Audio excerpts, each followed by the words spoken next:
First of all, there's that very, very important area of self-deception, which is really necessary to even go to work in the first place, because the work itself is so hard. You've got to be prepared to say, I believe in this, I don't see the problem, a kind of plunging in with faith. In the movies, you've got a great, great helper. That camera, it can do an awful lot of things that can compensate for even a bad performance. It can't create a good performance, but it can provide an element that the performance should have provided.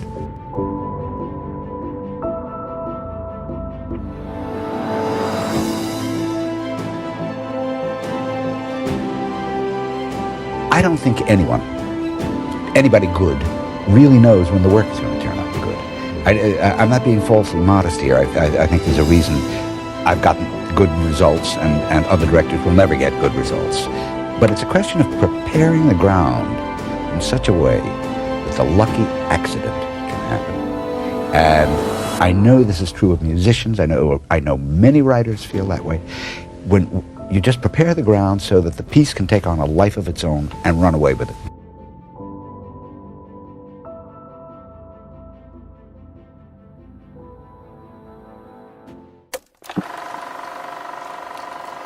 Bad trip.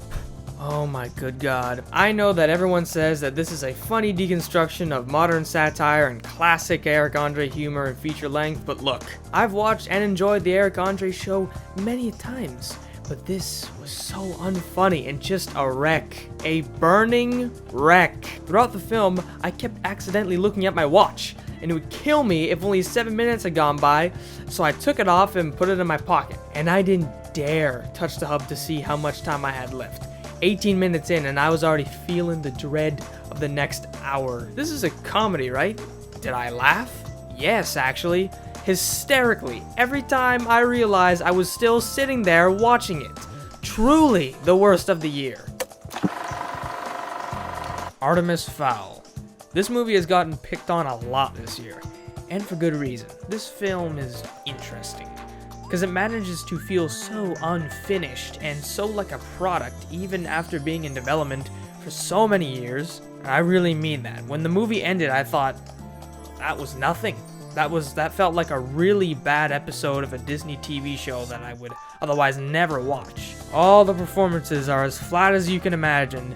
All the character writing is as flat as you can imagine.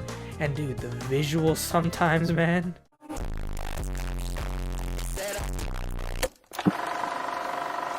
There is a legitimate last place argument here, I'm not even kidding. Scoob is an example of a studio and a production team drastically misusing a property. This movie couldn't have been farther from Scooby-Doo's roots. And I'm not saying that you can't branch out from a character's usual formula, but dude, this was too much. The animation is great, and the voice acting is fine, but none of that can overpower the unbelievably stupid plot in the movie's attempts to be super self-aware and with the times. Guys, this was bad. I rarely facepalmed this much. Come on, Blumhouse, come on! I saw Truth or Dare, and I never expected anything worse to come out from this production company. And you know what? This ain't worse. Almost nothing is worse than Truth or Dare. But I cannot stress how stupid this movie is regardless. How just juvenile it is. There was 2 legit compelling scenes in the film, and I can give the movie that. The rest is a joke. But let's not forget, this is also a horror movie. I kid you not, I actually forgot about that until the finale, when jump scares started flying every 5 seconds. Literally no one will be scared while watching this film. Period. Bloodshot. Oy, where do I even begin?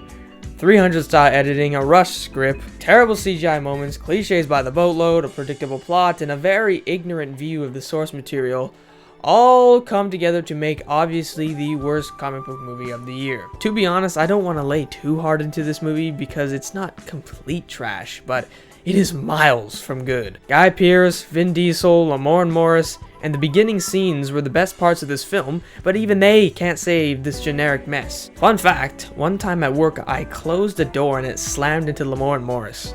He was chill about it though. Dangerous Lies. I wish I had written the script back when I first saw Dangerous Lies, because I don't remember a damn thing about this one. But if we look back at my notes, here I see that I didn't think very highly of it. I'll give it to the lead here. She was very charismatic, but that's the highest praise I got. Because this movie thought it was way smarter than it actually was. So many doors are open that the plot can't even keep track of itself, and the movie's pacing is also just ass. Not only did it put me to sleep, but the plot was just so stilted, and the two mains annoy the hell out of me. Why am I going this deep into it? Just skip it, guys. Oh, plus, this movie has the most obvious and confusing river view shot of the year. Spencer Confidential. Yeah, this one was tough to get through. Mark Wahlberg, unsurprisingly, was probably the best part of this movie, but otherwise, this was just your run-of-the-mill, disposable Netflix action movie with nearly zero substance. Some of the editing choices and mistakes here, holy god, they were student film level bad. You know, at the end of a movie when the main villain stands over the hero with a knife or a gun, with every intent to finish them off, but takes an extra year just to monologue? Yeah, this is the longest a villain has ever taken. You remember the scene from The Incredibles when Frozone said, He starts monologuing. He starts like this prepared speech about how feeble I am compared to him, how inevitable my defeat is, how the world will soon be his, yada yada yada. Yammering. I mean, the guy has me on a platter and he won't shut up. That movie was made in 2004. Have we learned nothing? The last thing he wanted. How many times can a main character hit rock bottom in one film? Well, it should have only been once in the case of this depression fest. I will say that the cinematography was visually appealing, the acting was pretty good amongst everyone, especially Anne Hathaway. But I didn't really care about anyone in this movie. These were very thin characters. While this movie isn't as bad as most critics are saying, it's certainly not good. And I would say the biggest issue is that the movie throws you into an already confusing plot from the get-go. Because by the end, I felt like I had forgotten to read an entire textbook in preparation. Birds of Prey. Margot Robbie was the prime choice for Harley Quinn, I am sure of that now. And she is the best part of this movie. The rest of it, as a film in the DCEU, is pretty safe and mediocre. The film doesn't go anywhere bold. Even one of my favorite actors of all time, Ewan McGregor as Black Mask, I feel gives a pretty strange performance that I guess was meant to be super self-aware of villain tropes, which it really didn't work for me knowing the character of Black Mask. And the end fight, well, that was just all sorts of nonsense. Mulan. Putting aside the comparisons to the original, this is, yet again, another mediocre bore in the form of a Disney remake.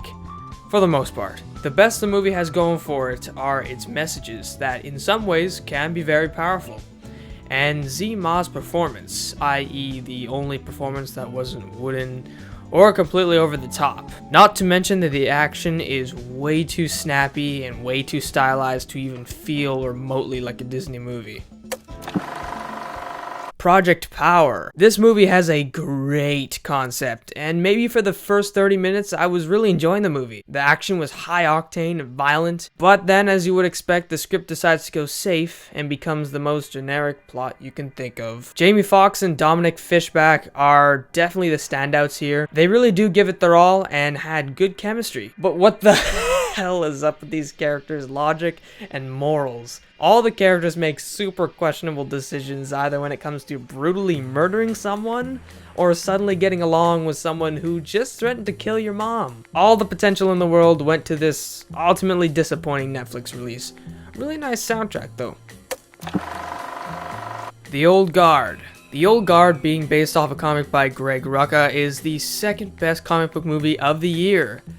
Wow, that really says something about 2020. I enjoyed The Old Guard overall. Everyone gives a pretty good performance and the concept is intriguing. The movie is way too short and generic feeling to truly win me over though. The sequel setup is done really well, I will say that. Even though I wasn't a huge fan after the credits rolled, this is absolutely how you do a sequel setup. The New Mutants, 2017. That is when this movie was announced. 2017. And now that it's here, it's alright. Predictable times 1,000, and it could have gone 150 different ways in terms of story that maybe we haven't seen before, but it didn't. New Mutants got me with its characters, though. Even though cardboard cutout cliche is an understatement, they were well fleshed out and added some weight previous movies on this list just don't have. The mutant powers are pretty sick and integrated into the story pretty well, but the main problem I had with New Mutants is that I felt like I was in a movie studio instead of a mutant hospital while watching it. I could almost see the grip stashes. I felt like I could see the lighting placements and the marks and Video Village spots. The immersion is fairly poor in that respect, but either way, New Mutants is the best comic book movie of 2020, so yeah. Greyhound. Tom Hanks, my goat, in a very average war movie. Okay, let's give this movie what it's owed. The action scenes were fantastic. Really exciting and not too Hollywoodized. True talent went into creating these action scenes. Everything else about the movie was as exciting and as memorable as this brick. Okay, well, maybe that's a little harsh. There is some surprising moments of loss here and there. You could also learn quite a bit from this film about war scare tactics and just how difficult it was to operate military equipment. Greyhound was entertaining for sure, but far from the best of the year. Onward. Disney hits us with another feel-good story with some pretty rich lore around it, or at least a start to this world's lore. Tom Holland and Chris Pratt make for a great charismatic duo, and the animation, well, it's just beautiful. I mean, come on, would you expect any less from these geniuses over at Disney? The overall plot and storyline of Onward is what I wasn't crazy about. Not as many new ideas were brought to the table compared to other Disney flicks, and a couple scenes I facepalmed because of how predictable or in your face they were. Onward is still a great time at the movies, don't get me wrong. And this track from the soundtrack is a great listen. Extraction. I think Chris Hemsworth drank Valvoline in preparation for this role. Man, jeez. Extraction is exactly what it was supposed to be. A very fast-paced, very violent, and impressively shot action movie with two light-ish characters. That is exactly what you get, and it is very damn entertaining. And when I say impressively shot, I mean that. We've all seen the video, right? Everyone does a good job. No complaints in the acting department, or stunt department for that matter, because damn, there is some crazy stuff they pull off. Sonic the Hedgehog. Yes, we are living in a world where the Sonic the Hedgehog movie almost made it to the top 10. And come to think of it, we're also living in a world where a lot of us were wrong about upcoming video game movies in general. If Sonic the Hedgehog and Detective Pikachu have taught us anything, it's that you do not have to make the most serious movie possible with your source material. This was a perfectly enjoyable Sonic movie that didn't take too many risks and had the right amount of fan service. Underwater. Back when the trailer came out, I remember thinking, here we go, the first victim to be thrown into January's gaping maw of cinematic dumpster fires. But after seeing the film, I can say that this is top tier when it comes to January movies. Sure, this is a 90s plot with 90s execution, but I was gripping my armrest in the intense scenes, which I didn't expect to do. I didn't mind the characters, and the performances were good. Props to this movie for also keeping the main thread off camera most of the time, because otherwise the movie would have lost some of its intensity that it does so well. Soul. And here it is, the best animated movie of the year. Of course, it's Disney. And after a top tier teaser trailer like the one we got, you bet I was anticipating this one. Jamie Foxx melts into his role as Joe Gardner. Even though I tried reminding myself that it was Jamie Foxx, I completely forgot after a while. Tina Fey, Questlove, and the rest of the cast bring their heart and soul into this project. Including the voice of Jerry, Alicia Braga, Anna from I Am Legend, and Angelica from City of God. Yes, that is what I'm talking about. Oh wait, hold up. Oh wait, she was also in New Mutants. Oh, I forgot about that. Anyway, she's underrated. She's awesome. Soul is a shockingly mature look at life itself and what it means to have a purpose. The movie very rarely will hold your hand and help you cross the street with this subject matter. And this is especially evident through the dialogue, which is, it's always captivating. The main issue I think most people will have with Soul is the fact that ultimately it is trying to be a kids movie as well, so the two clashing feels sometimes take you out of the movie. Also, around the halfway point, the movie's story took a turn that I didn't exactly care for, and sadly, the movie became a little predictable after that. If you have access to Disney Plus, there is no reason not to sit down with the family and watch Soul. You will be happy you did. The Hunt. I'm gonna venture a guess and say that this movie was trying to make a social and political statement. That's just a guess though. This movie was really fun, in that messed up, bloody, murdery kind of way. The action, sets, and rapport between the main and all the other characters are what I really enjoyed and thought was very well done here. And what about the political message? Well, let's just say a few hundred more drafts would have helped. I don't think it could have been more in your face. And to a certain extent, I know that was the point, but man, it was clunky as hell sometimes. This is definitely not Blind Spotting or Milk. Betty Gilpin, holy, she was terrifying. If the only movie you've seen her in was Stuber, well, this is gonna take you by surprise. She is so good, and her character is so unique. I'm not too familiar with her other work, but I have no doubt that she disappeared into this role. Palm Springs. This movie was great. After Groundhog Day, Edge of Tomorrow, Ark, Happy Death Day, Before I Fall, and a multitude of others, you'd think the infinite time loop of the same day over and over and over again concept would have gotten stale by now. But Palm Springs shifts around the cliches enough to keep it fresh, as well as adds its own original elements to this concept. The two mains are very well written. They have their own flaws, clear motivations, and they are played by two extremely likable, charismatic leads, Andy Samberg and Kristen Milioti. Their chemistry it's just nuts, man. Palm Springs really had me in its grasp the entire runtime. Oh, and plus, J.K. Simmons is one of the funniest side characters of the year. Tenet. There is so much to unpack with Tenet that it's actually a little intimidating to talk about it in a video like this. If you've seen any of Nolan's recent movies, you'll know how cinematic and mind-bending that experience can be. With Tenet, that is no different. John David Washington and Robert Pattinson are the definition of badass here, as well as Kenneth Branagh and Elizabeth Debicki, who probably gives the most dynamic performance in this movie.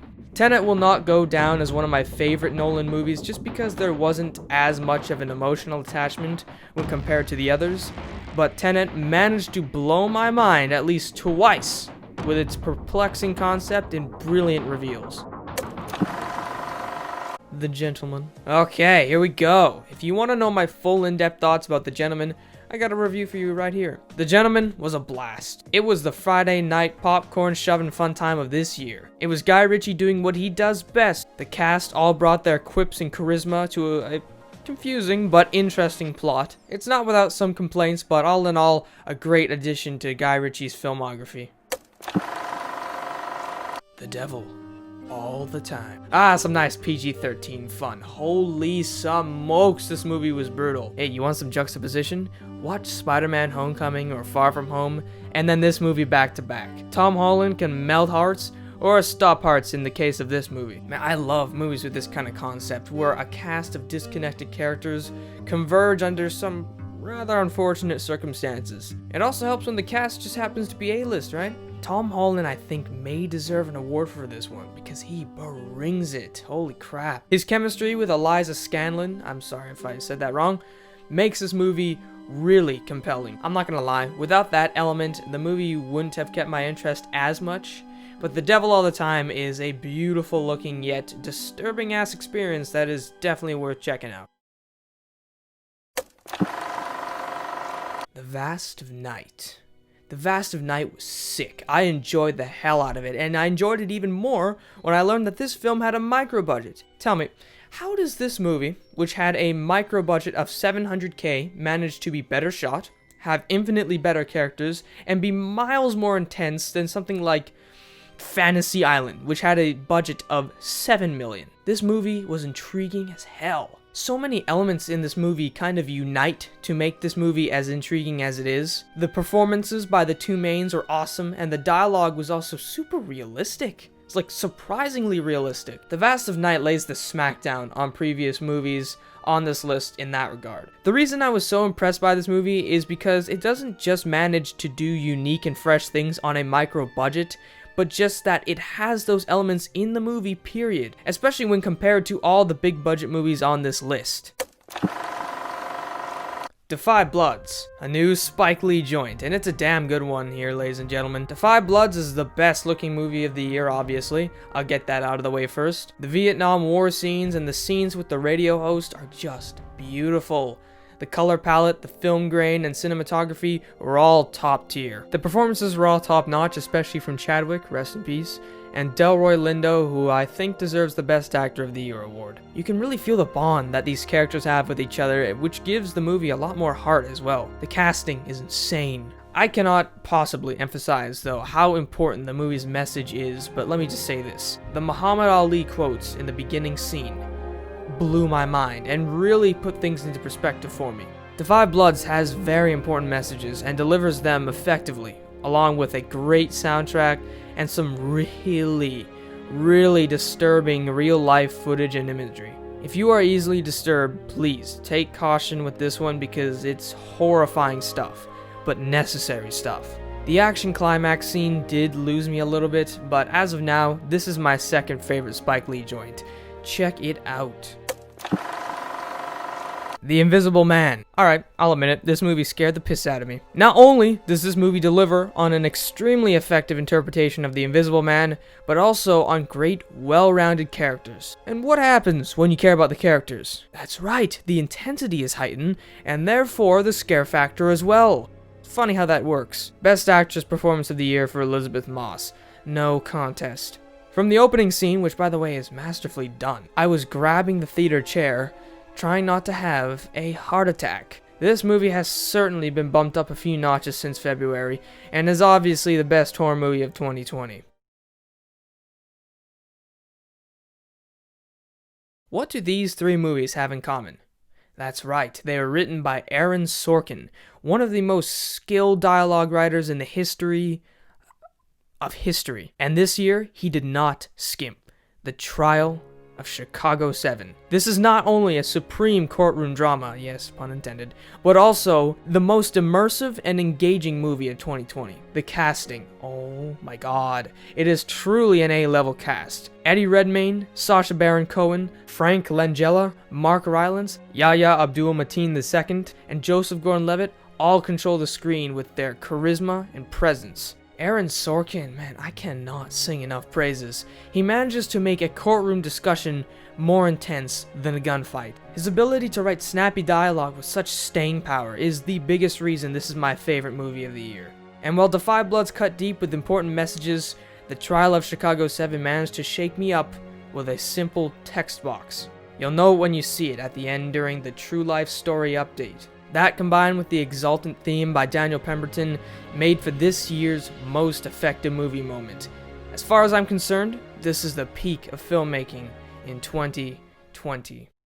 Thank you for watching this year's movie ranking. If you enjoyed and would like to see more content with no filter and no mainstream cliches, be sure to like and subscribe. Also, give me your favorite and least favorite movie of the year.